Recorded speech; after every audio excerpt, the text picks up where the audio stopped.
Hello and welcome everyone. My name is Enrique Levine, co-founder and VP of Product at Zintro. If you don't know, Zintro is a global online marketplace that helps connect companies with highly specialized consultants and other expertise providers for projects that range from one-hour phone consults to multi-month on-site engagements and even full-time jobs. Today's webinar, Pharmacovigilance Outsourcing, the Do's and Don'ts, will be presented by Graeme Ladds, CEO and Business Development Director at PharSafer Associates Limited. Graeme Ladds started his science career with a degree in Biochemistry and Pharmacology and then a PhD in Drug Metabolism and Pharmacokinetics. He's been involved in global pharmacovigilance and medical information for the last 25 years. His role in industry was as Global Head of Pharmacovigilance, and that was before he started PharSafer. A specialist global PV and medical services provider where he's been for the last 12 years. If you would like to ask Graeme any specific questions throughout the webinar, feel free to use the questions section of your GoToWebinar control panel. If it's not open, click on the little orange arrow on the top right corner of your screen and you'll see a questions section. Feel free to ask anything throughout the webinar. We will leave some time at the end of the presentation for a Q&A. We will be providing Graeme's contact information at the end of this webinar for follow-ups, so stay tuned. Anyways, without further ado, I'd like to turn it over to our presenter, Graeme Ladds. Okay, thank you for that, Enrique, and welcome everybody to this webinar discussing the very topical subject of outsourcing, and especially in the area of pharmacovigilance. I should also say that working in the pharmacovigilance area over the last 12 years, we have also been involved in well over 100 inspections on behalf of clients around the world, different companies. So we've had FDA, HPB, European, as well as Japanese inspections, and have a very good idea of what the regulators want to see when they turn up. And I think that's going to be paramount to this talk, because what I want to do is emphasize how easy it is that things can be done properly, and how equally easy it is for things to be done wrong. The many reasons for choosing a CRO in the first place are multifactorial, but the thing that I always emphasize to our clients is that if I, as your CRO, do not do what I should do in terms of the legislation and the expectation from that, then it is you as the license holder and the sponsor that is ultimately responsible. So basically, if I screw up, it's your fault. And I think that's the one thing that needs to be emphasized in all relationships to do with outsourcing, and that could be at a regulatory level, GMP level, etc. If there is an error made in that outsourcing, you are fully accountable for what actually happens, not the CRO, because it's your name on the license and it's you that have put yourself down as being the sponsor. So what I'm going to do over the next few minutes is obviously make sure that we're in a situation where you can work out from what I'm going to say the kind of things that will be expected from you if you're going to outsource and what to look out for. Choosing to outsource can be complicated. It's a difficult decision to make for a company, but if it's done properly, it can save the company money on recruitment of staff, training of those staff, the IT infrastructure that is needed to support some of the aspects, including the database. It can also bring and should bring knowledge and expertise into the company that doesn't exist, simply because you've gone to the experts and they should be able to give you added value in whatever activity they're performing on your behalf. It should also allow the company to use the CRO's SOPs and processes so that they can ensure there is a standard of operation, quality, compliance and consistency that maybe don't exist in the company at present, but can be utilised by leaning on the existing structures that the CRO already has in place, and those structures may well have been tested previously in inspections by other regulatory agencies, so that the company has some kind of surety that this particular CRO that they've chosen has a track record with the regulators of being compliant. The following series of slides is intended to help you determine how to choose that CRO.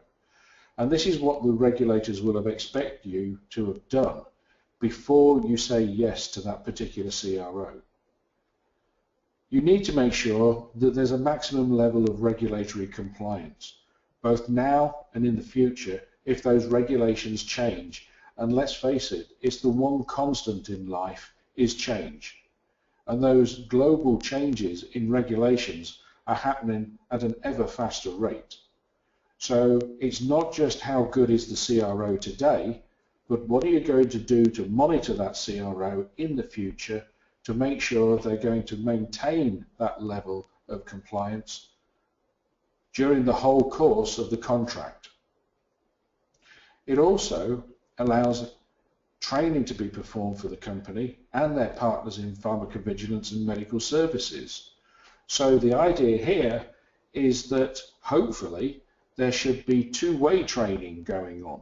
One, the company would like things to be done a certain way within the legislation, which is perfectly fine, but more importantly, that if that CRO knows what the company is proposing is not in line with a piece of legislation around the world, then they have the knowledge and the experience to go back to the company and advise the company, this is not the right way to go about it. We need to make sure that we're following this piece of legislation rather than what the company wants to do as a process. That CRO also has to be able to advise the company on the best approaches to use for clinical and post-marketing safety reporting. So rather than having an attitude of, I will do what the client has asked me to do, what you're really looking for is a CRO that understands what the company wants to do, and if it knows there's a better way of doing it, actually state that to the company, because that could save both time and money. And so in this partnership, it's not just a one-way process, and the regulators will want to see, was there any added advantage of actually outsourcing this a particular task to a CRO? How did it actually make the company better? The one thing you can't do to the regulators is tell them price.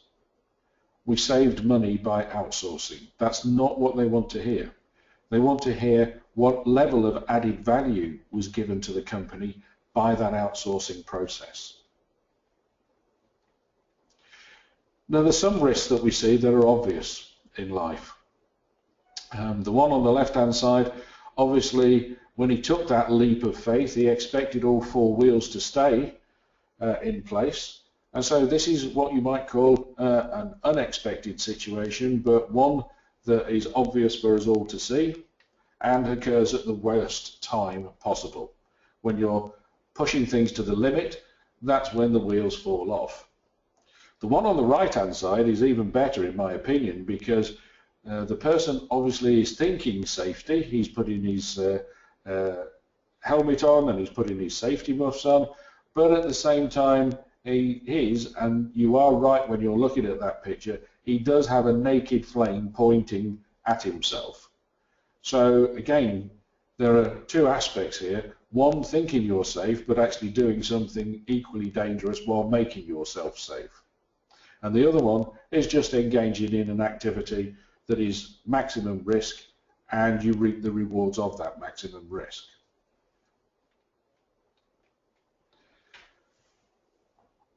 When choosing a CRO, the first words that the regulators want to hear is quality. You chose that particular company because it had a sufficient number, i.e. it was properly staffed, it had enough people to do the tasks. and these people were competent and appropriately qualified. That means their background degrees were in science, pharmacy, nursing, etc., and they've been properly trained as well. There is a difference between qualification and training. The qualification basically says what you've done. For myself, that's a degree in biochemistry and pharmacology. The training says how I have been trained in my particular discipline to be good at what I do. And that's what needs to be checked out when you're looking at the CRO. Do they have enough people? Are those people appropriately qualified? And have they been engaged in a training program that makes them competent at all levels to perform the activities you've given them to do? Can that CRO actually demonstrate a full training program for its staff to support you that is both up to date and shows continual updating of knowledge with international regulations in line with your requirements? It is a question that you need to be asking, is there evidence to support this? A typical example here, and I put my auditor's hat on when I say this, is you don't want to find that somebody was trained in MEDRA coding 5 years ago and is coding today, but that training was never kept up to date. MEDRA, as we know, changes every 6 months. And the idea would be, if you're involved in MEDRA coding, you should be keeping up to date with that MEDRA coding and best practice, and not have had training 5 years ago thinking that this was a static process. It's not.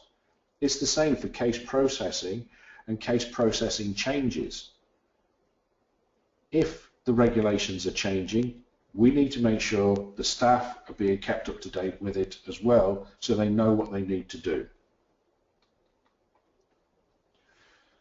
It's not just the people, but also the facilities and the equipment that are in place that are important. Part of the quality comes from having facilities and equipment that support those processes.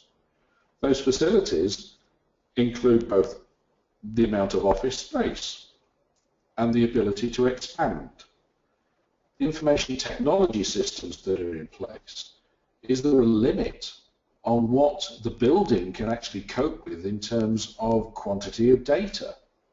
And if that data does come into the company, what level of electronic storage space is available?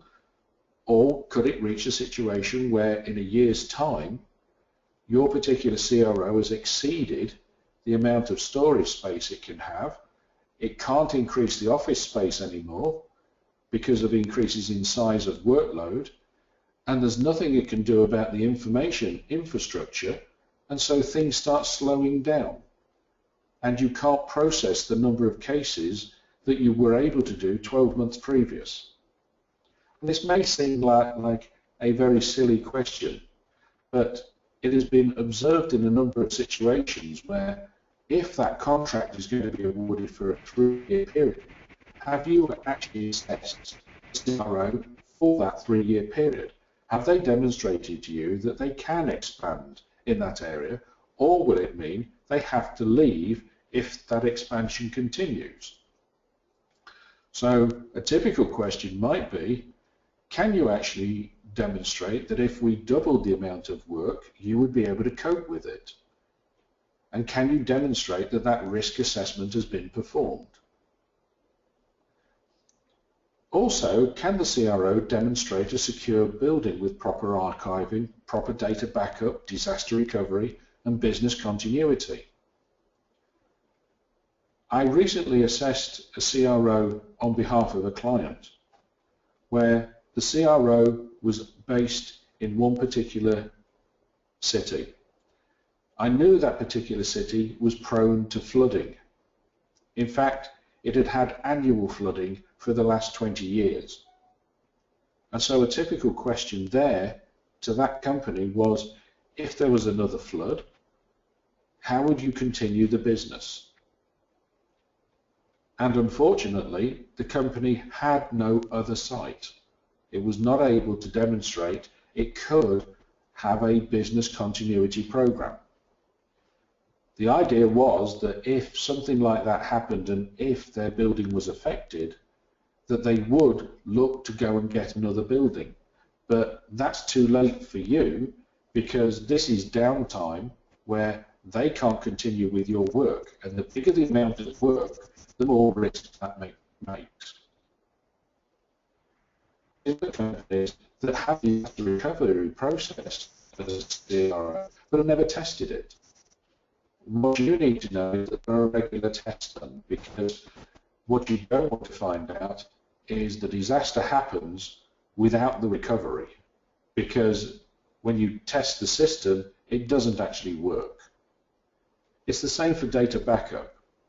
What you should do routinely is have a record from that CRO to demonstrate if that backup failed, how quickly could you get everything back in place, and have you tested it, and do you routinely test it? The risk assessment has to be done in relation to the size and extent of the data that you're pushing through that particular CRO. The bigger the amount of data, the more critical it is that these particular aspects have been covered. It is no mistake that this particular aspect is focused upon in the new EU pharmacovigilance modules as mentioned down here in 1, 3 and 4. And the expectation is, whether you're doing this in-house or outsourced it, you will make sure that that has actually been part of the questioning that has been asked. For compliance monitoring, again, the idea that once I've outsourced it, I can assume that compliance will be predominant within that particular CRO is the goal, but it's not necessarily the reality. So there has to be continuous monitoring of pharmacovigilance data to make sure that as a license holder for that data, the proper risks are being assessed as that safety data comes in and gets examined by the company. It also means that that data has to be accurate. And there are two levels here in terms of compliance. Compliance in terms of timelines. Have I reported the case on time, yes or no? That's the simple one. The more difficult one is, was it accurate, what I gave to the regulators? So there are two levels of compliance we need to be thinking about, and to make sure what measures are in place within the CRO to ensure compliance for not only the reporting timelines, but the quality. How do you know that data has been submitted and it was accurate? Typical examples here, and I do focus on the case processing because case processing is the start of everything in terms of pharmacovigilance. If the case processing is wrong, everything you do subsequently is wrong. Whether it's writing a PIDA, a PSUR, doing a safety analysis, writing a risk management plan, if you're using inaccurate data from your case processing, everything is wrong. So the case processing aspect is critical. So I've seen cases that have been given to us for examination in an audit where the patient was taking 4 grams of omeprazole a day. Well, anybody would know that 4 grams of omeprazole is 100 tablets of omeprazole a day. That doesn't happen. So you know some data that you've been provided has to be incorrect, and you have to be querying it to make sure that that doesn't go through people. It may have been on the case record form that they received, but they should be querying data to make sure, are you sure this is accurate? So, reporting on time does not mean accurate. The regulators in Europe and now the FDA have realized this.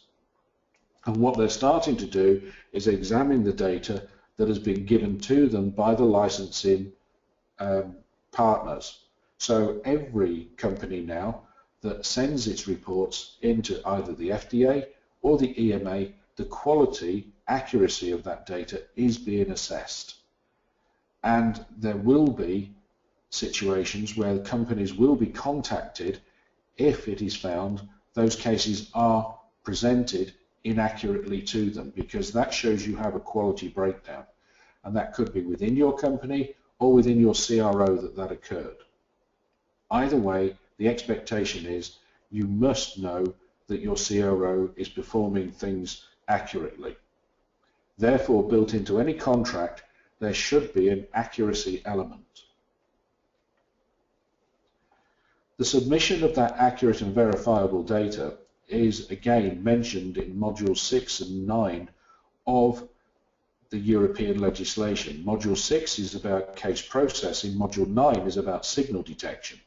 So you can see the two are very much linked together. They also look at completeness of information, and completeness of information comes from doing regular follow-up of cases to make sure that you're filling in data that was missing from the previous submission. The more serious the adverse reaction, the more effort they want to see that you have made to actually get that follow-up information, so you've got a complete case in order to do an assessment of it. Out of that assessment may come new risks that need to be identified with your products. And if that happens, those risk elements, those changes that happen to the labeling as a result of finding these signals, relies heavily on how good was that follow-up being done. Were there good, competent people within that organization to actually get the follow-up information required so that we can identify signals early? These are what they want to see that you have assessed with any provider to make sure in your choice you have chosen someone who can help protect patients when they're receiving your medicines. That compliance management has to be that safety information arrives at the CRO, that data gets triaged, it gets processed, there may be the identification of a potential serious safety issue, that alert gets sent to the license holder or the sponsor in the clinical trial, and action is taken by that license holder or sponsor, which could be amending labels, sending out alerts, informing the regulatory authorities. Either way, once that action's been taken, that safety information, that new safety information, needs to come back in to that CRO, so the CRO knows that the loop has been closed, i.e. whatever was identified has now been accepted and it's in the new labeling. So the regulators, when they come and do their inspections, will want to see that this has been addressed. That compliance monitoring and management also means that when there is new safety information to be conveyed to the healthcare professionals and patients, this is done quickly, accurately, and where necessary,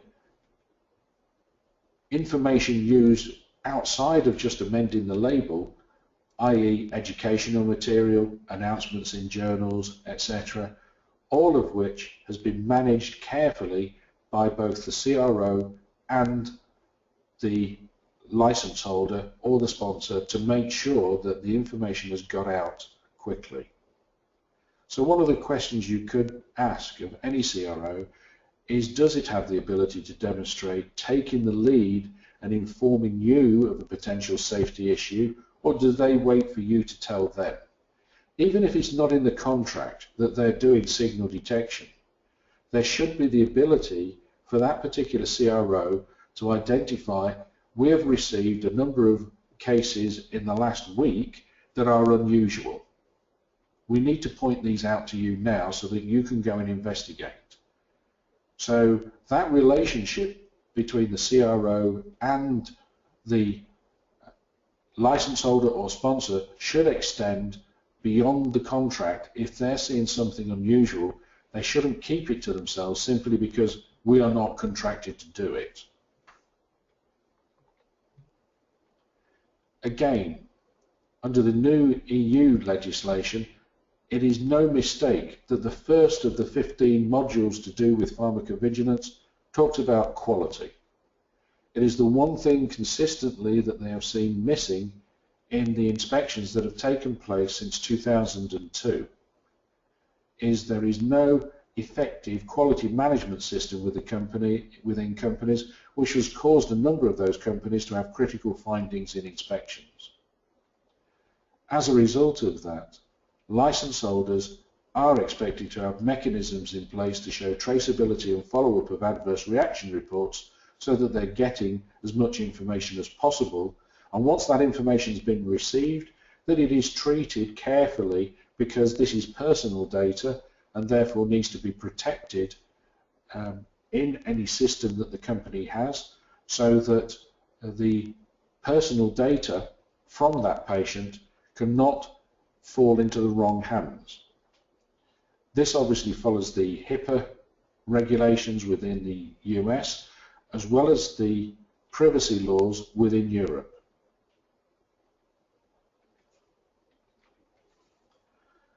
So, as part of that system, that quality management system, again, one of the questions that could easily be asked is, has the CRO personnel actually undergone training so that they know what kind of information to obtain to get accurate and detailed follow-up?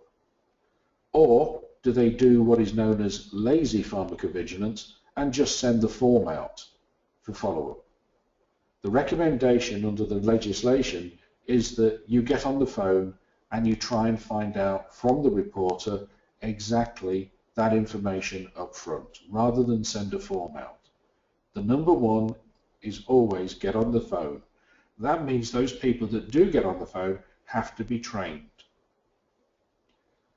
You also need to know, what is the CRO policy on client data protection, electronic data storage and security? Do they have a capability to identify potential hacking of their system? And that also extends to reports that could be generated on a monthly basis to show if somebody tried not just a random hack of the system, but a concerted effort to get into your systems. Is there any system that's in place from that company that demonstrates there is a security wall there that you can be confident people cannot get into this data if they wanted? And as I've already mentioned, what is that backup and long-term storage capacity, whether it's in paper or electronic format? Can they give you an idea of how much data is being stored at the company and how much space there is within the company? To help companies, Module 1 for Europe also said there are some critical pharmacovigilance processes that when we actually come and have a look at you, we want to make sure that you have regarded these as critical and therefore have routinely been following up on them to make sure the management of that quality is maintained. The first one is continuous safety profile monitoring and benefit risk evaluation. This actually means performing safety reviews, and if there's been new adverse reactions associated with your product, you need to do a benefit risk evaluation to determine, well, where does this product leave the product now? Do we have to look at the product in terms of undergoing some risk management or minimization system to restore the benefit for the product? Most important of all, that collection, processing, management, quality control, follow-up for missing information, the MEDRA coding that has to be done, the classification as to whether this is a serious or non-serious event, the evaluation in terms of causality. All of these are critical functions within the processing area.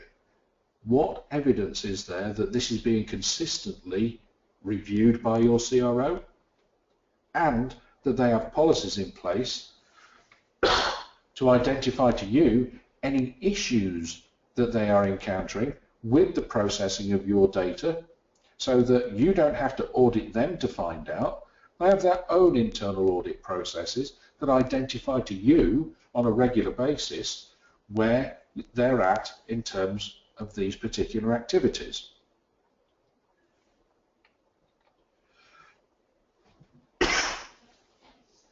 Equally, in terms of signal management,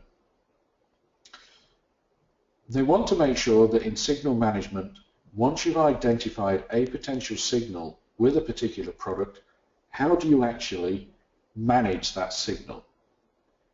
Do you just put it into the label? Do you actually have a more extensive policy in place that will allow that signal to go in front of the various prescribers, i.e. dear doctor letters or journal announcements or education packages or announcements on the company website?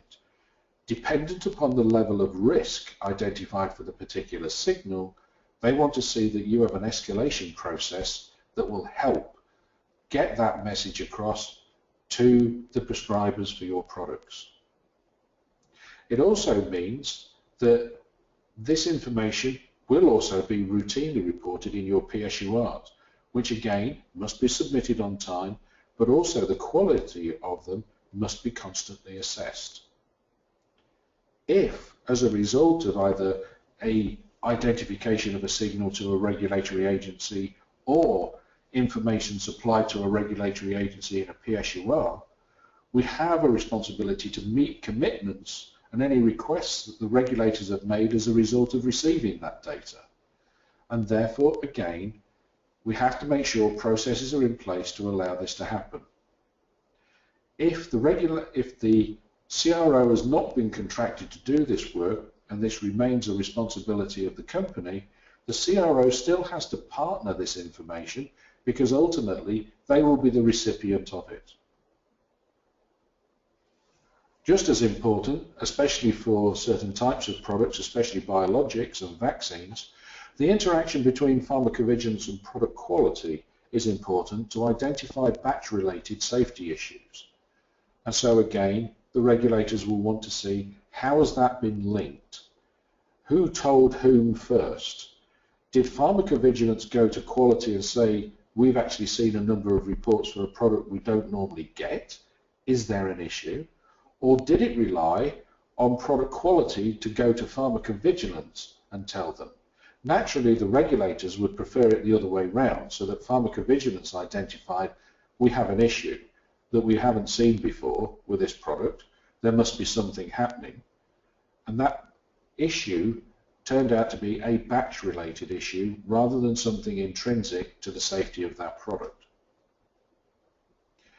Again, the communication about those safety concerns between the license holder, the competent authorities, the distributors that work for the particular license holder, again, anything to do with the change in the risk-benefit balance of the product needs to be properly communicated, and if this has been given to the CRO, you would expect them to have a process in place that they will be able to help you get that communication out effectively and quickly.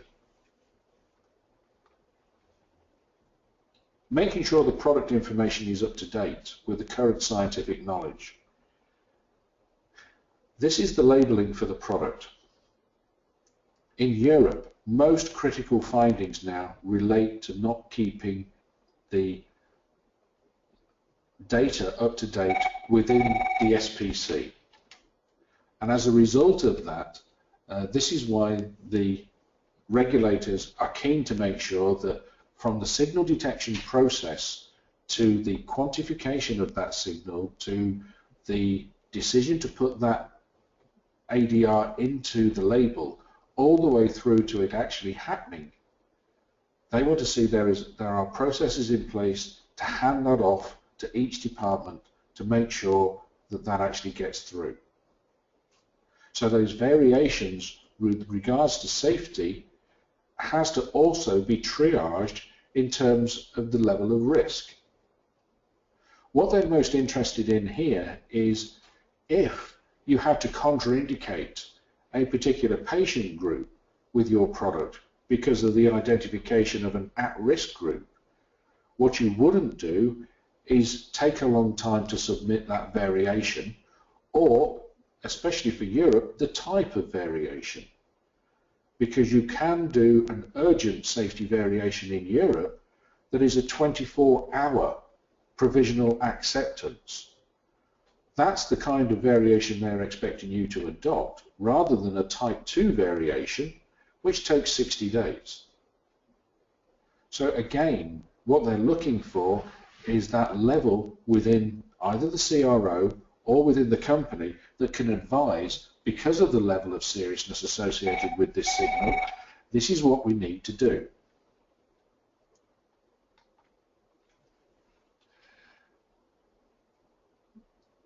Also, part of the critical pharmacovigilance processes are to do with business continuity. Can you actually carry on doing what's necessary even if there was a serious impact on the organization's staff and infrastructure? For example, if there was a flu epidemic, could your staff still continue to process those number of cases or not? If the staff couldn't get to work because of severe weather, could they operate from home? Or again, would there be a serious problem in being able to conduct work in the company? The same is true for the backup of information as well, and how quickly that information can be backed up, as well as retrieved if necessary, so that the business can continue. The FDA are no different when they're looking to see whether companies are going to be compliant or not.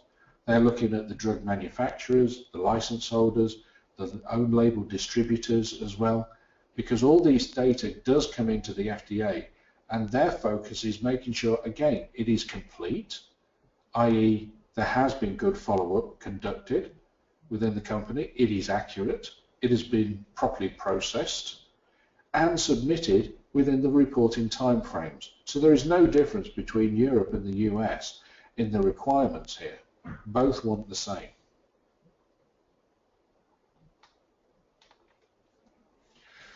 The regulations also require that even without approved applications, there should be written procedures in place to ensure that complaint files are being drawn up, and whether a complaint has been received, those serious and unexpected adverse drug experiences are being reported. They also want to know that there are qualified personnel to investigate and evaluate these ADEs, which means, again, the training of the people that are looking at these particular aspects has to be demonstrated that they have been given sufficient training so that they can do the job properly. If there are serious deficiencies found in the inspection, then again, looking at the personnel qualifications, the staffing levels, whether the firm is using computerized reporting to do some of the aspects as well, that will all be looked at in terms of the levels of compliance within the company. Again, what is really of focus within the FDA are new chemical entities, or if it's a generic product where there's a suspected bioavailability or bioequivalence problems, or it's a product that's been approved in the last 3 years where all of a sudden there's been a lack of efficacy string of reports that have been submitted, because lack of efficacy means lack of benefit, and so the overall benefit risk profile of the product could be changing simply because it's not having the effect that we thought it would, which means the risks are going up. They will obviously select certain adverse drug experience reports as well, and the serious unlabeled ones, or those that involve the death of the patient or hospitalization, they'll be of major focus to them, because again, from a triage perspective, you are supposed to focus on these type of cases, which means your CRO should have processes in place that actually demonstrate these are the #1 priority for us to look at. Those cases that are serious, that are incomplete, those that are unexpected, they're the ones we focus on. The non-serious, expected adverse drug experience events that we all know about, have been properly qualified and quantified, they can drop to the bottom of the list and may even not be followed up at all. But the focus has to be on the level of risk associated to the patient population in terms of getting the information. Again, the periodic reports that are submitted will also have those 15-day reports for the FDA to assess to make sure that they've been processed properly as well. The inspection observations, where they see clear deviations, so failure to submit an adverse drug experience report or investigate one, to have inaccurate information or incomplete disclosure, lack of written processes, or failing to enforce the reporting requirements, will all be cited on the FDA 483 issue to management. And I think that's the other important thing, is management have to take a role in this situation. Questions on medical judgment or how cases were evaluated will be discussed with the license holder and included in any report that goes back to the FDA, but it will not be cited on the FDA 483 form. The emphasis again here, when they're looking at medical judgment, is, well, what level of training was the person given to understand causality and seriousness assessment as well as expectedness? Because again, the individuals must have been given enough time to be properly trained and to be continually trained thereafter to show that they're progressing their skills. The FDA regard the following as being significant enough to issue a warning letter. So the failure to submit adverse drug experiences that are serious and unexpected, i.e. unlabeled. 15-day reports that will form part of a periodic report that were not otherwise submitted. And this also applies to foreign cases as well as domestic cases, and cases from the scientific literature as well as post-marketing studies. They will also issue reports if that data is inaccurate or not complete. And that also means, by not complete, not followed up. So you want to make sure that your CRO has a very robust system and can demonstrate that they do follow up on these cases, and that those cases, when they are followed up, are done by individuals that know exactly what they're asking for. 15-day alert reports that are not submitted on time. The regulators are losing patience with the fact that still many companies find it hard to report on time. Certainly I've come across companies, even in the last year, whose compliance rates just for reporting alone have not hit 70%, which means 3 out of 10 cases are always submitted late. That is not going to be acceptable either for the FDA or the EMA. It is almost a given that you will be getting things processed on time. Again, failure to maintain or submit periodic reports would result in a warning letter as well. Again, failure to conduct prompt and adequate follow-up, especially if you had a case that was serious and unexpected and the patient died.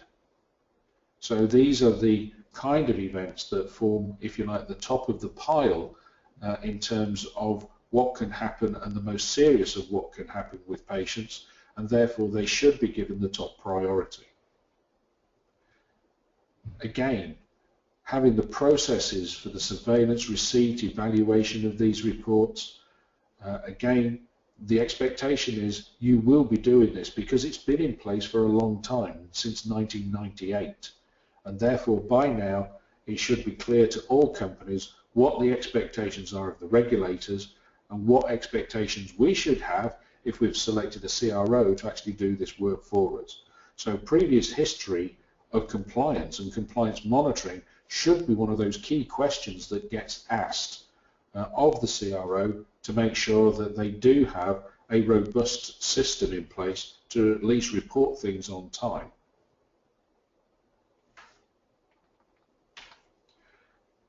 Again, the FDA in their inspection reports have said the fact that there is a failure to promptly investigate an adverse drug event is one of those things that you will be cited for. So even if you know this is a serious unexpected adverse reaction, if you don't follow it up for a month, that is too long, because by that time you may not even be able to contact the reporter again. You have to get into a habit of contacting people as soon as possible when this occurs.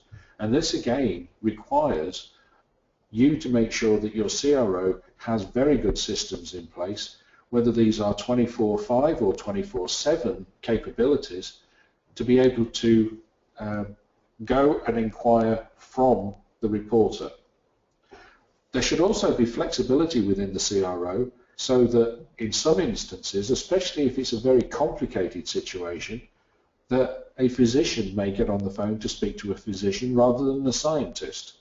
Because if there's complex medical situations that need to be discussed for that particular patient, you may require a physician to get on the phone to actually talk physician to physician to understand the implications of it. And so again, making sure there is flexibility within the CRO for the type of report that comes in is important.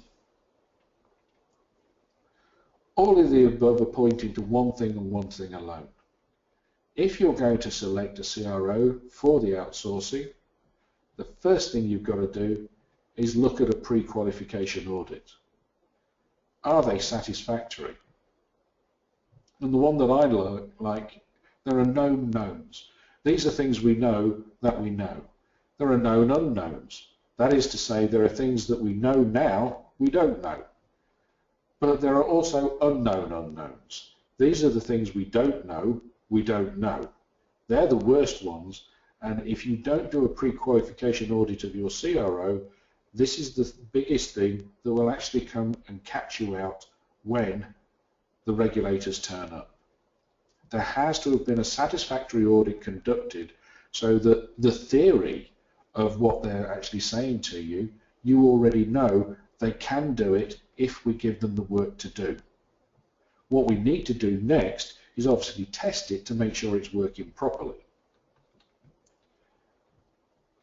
One of the things in the European Module 4 on audits actually says, as well as auditing, this auditing approach and the capability of an organisation for pharmacovigilance, whether it's internal or external, has to be endorsed by upper management. So anything to do with outsourcing has to have sign-off from upper management. There's been a pre-qualification audit, the audit went well, endorsed by upper management. The audit was conducted, the audit went badly, there were critical and major findings, then those findings are known by upper management so that that particular CRO should not be selected. Again, until it's fixed, it remains a risk. And so you cannot be in a situation where, if there were critical or major findings made against a CRO that you want to use, you cannot use them until these are fixed, because basically you're saying the wheels may be wobbly and they may fall off, but we'll still use you anyway. I think the caption on the right-hand side is very clear here. Risk will influence your profit and will definitely cause a loss.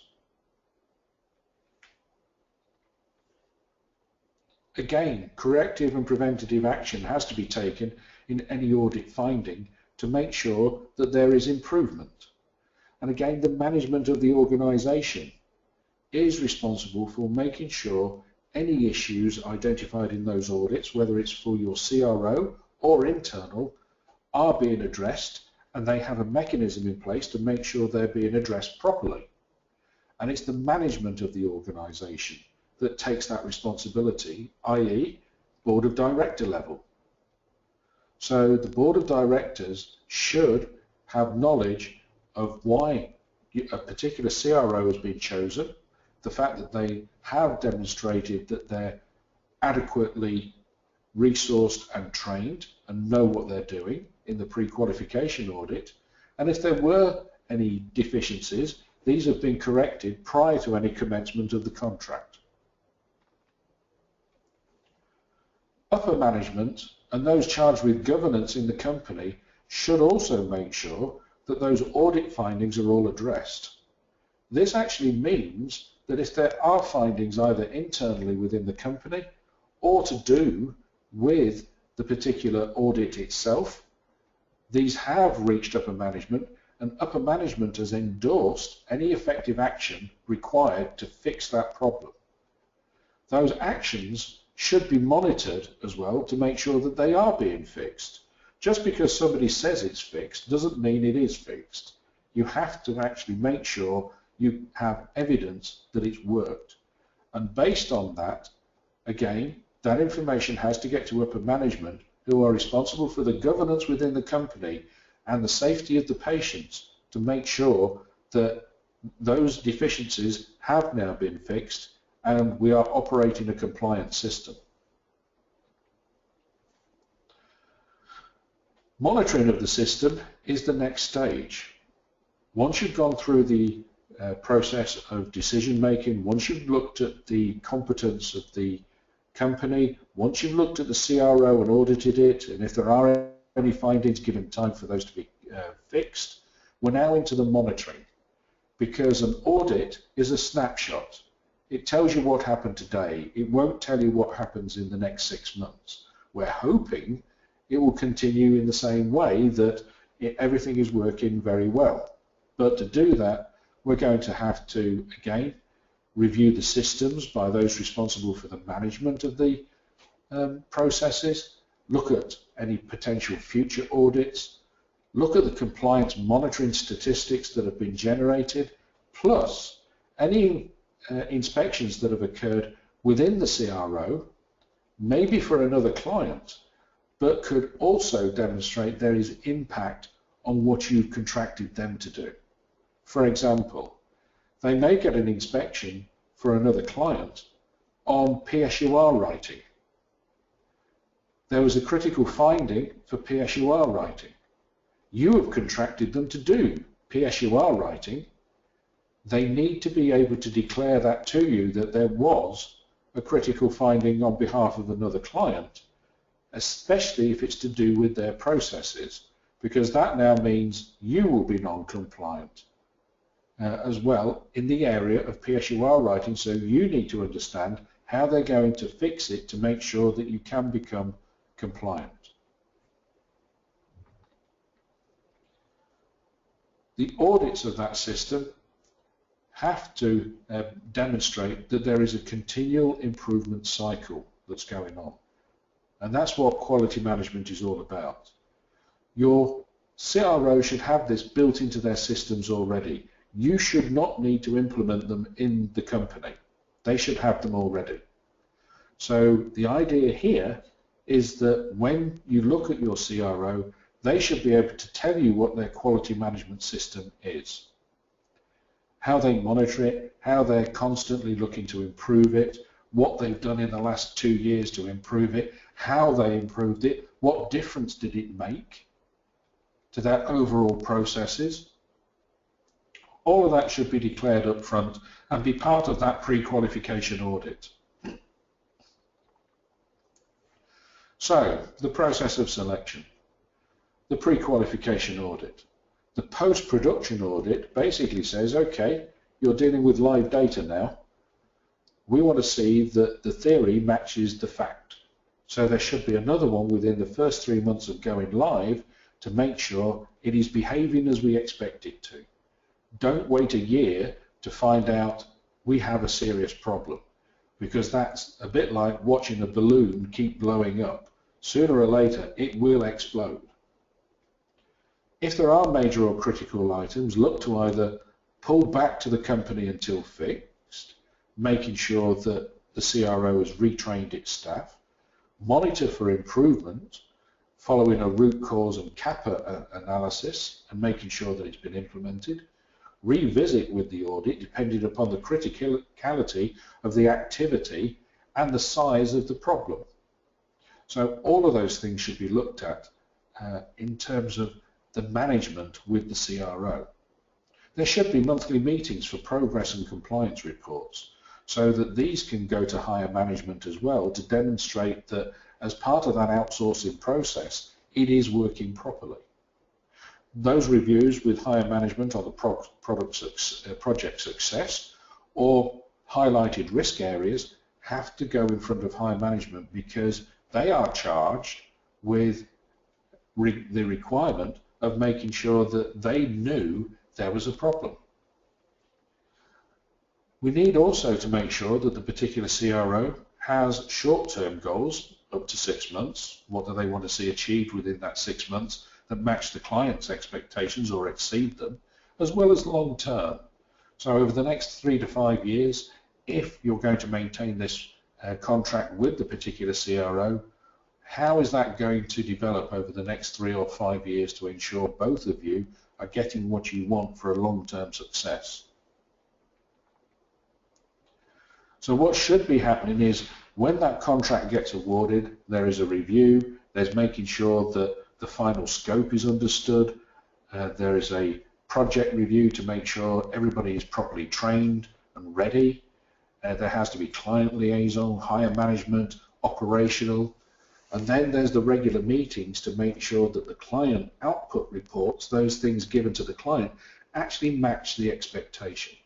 Because that first 6 months is critical to making sure that what happens afterwards, everybody knows now what the role is and what the expectations are, so that as we move forward in time, there may be changes that happen, but the compliance reports reflect the accuracy as well as the timely reporting of everything, and the client satisfaction output reports that every client should request from their CRO to make sure that they're happy with how things are progressing are signed off as well.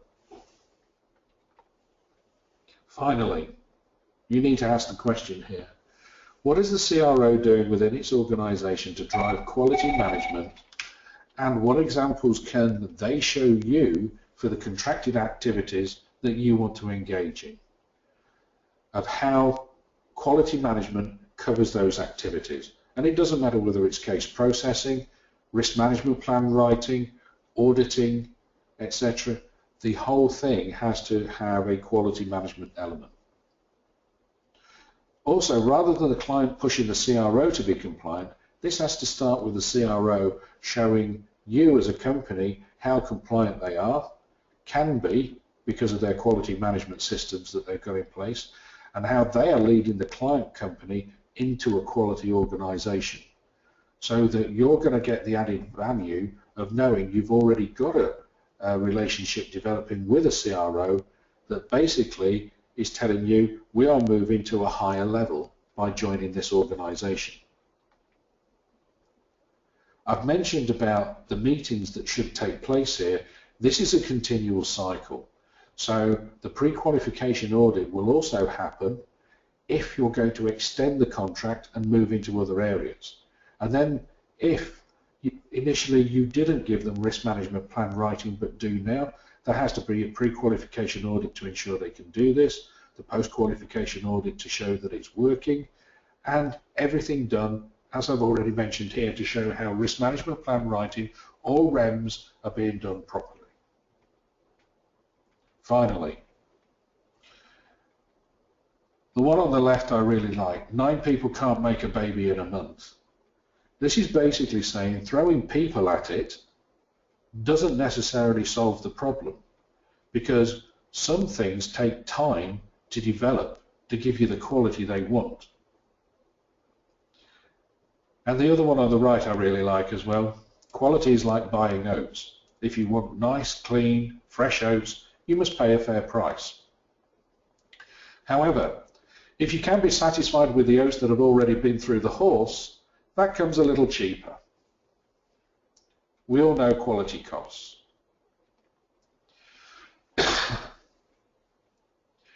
Quality is also never an accident. You plan quality. It is always the result of intelligent effort, and there must be the will to produce a superior thing, i.e., you will always be trying to improve. And more than anything else, the only source of knowledge is experience. You need to make sure that the staff that you've been selected for within that CRO have the experience to understand what your needs are and can meet them from the processes and everything that are in place within that CRO. On behalf of Zintro and our over 180,000 members, I want to thank you so much for sharing your insights. This closes today's presentation. I wish you all a very nice day. and thank you very much. Thanks very much, everybody. Bye for now.